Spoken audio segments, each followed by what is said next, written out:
Les textes liturgiques du jeudi 5 septembre 2024. Première lecture. Tout est à vous, mais vous, vous êtes au Christ, et le Christ est à Dieu. 1 Corinthiens 3, 18-23. Lecture de la première lettre de Saint Paul apôtre aux Corinthiens. Frères, que personne ne s'y trompe, si quelqu'un parmi vous pense être un sage à la manière d'ici-bas, qu'il devienne fou pour devenir sage.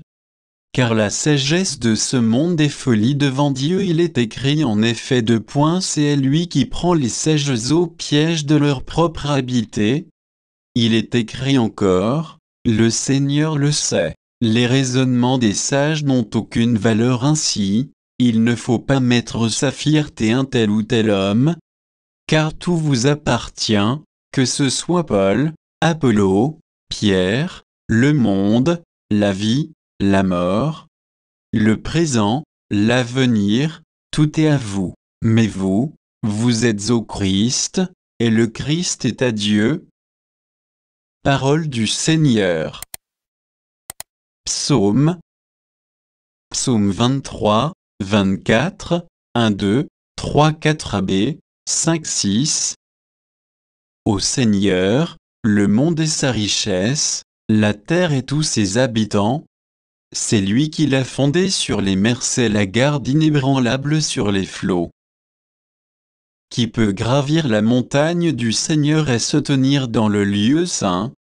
L'homme au cœur pur, aux mains innocentes, qui ne livre pas son âme aux idoles. Il obtient, du Seigneur, la bénédiction, et de Dieu son Sauveur, la justice. Voici le peuple de ceux qui le cherchent, voici Jacob qui recherche ta face. Évangile. Laissant tout, ils le suivirent. Luc 5, 1-11. Évangile de Jésus-Christ selon saint Luc.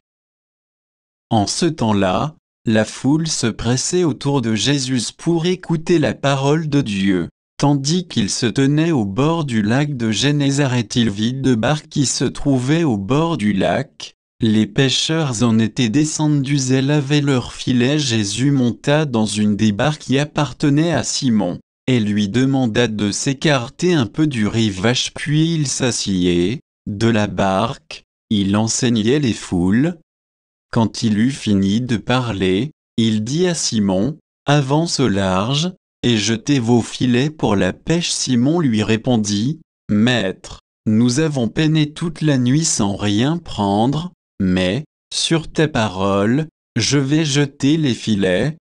Et l'ayant fait, ils capturèrent une telle quantité de poissons que leurs filets allaient se déchirer. Ils firent signe à leurs compagnons de l'autre barque de venir les aider.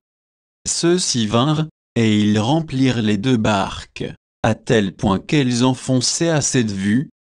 Simon-Pierre tomba aux genoux de Jésus, en disant : Éloigne-toi de moi, Seigneur, car je suis un homme pécheur. En effet, un grand effroi l'avait saisi, lui et tous ceux qui étaient avec lui, devant la quantité de poissons qu'ils avaient pêchés, et de même Jacques et Jean, fils de Zébédée, les associés de Simon. Jésus dit à Simon : sois sans crainte. Désormais ce sont des hommes que tu prendras. Alors ils ramenèrent les barques au rivage, laissant tout, ils le suivirent. Acclamons la parole de Dieu.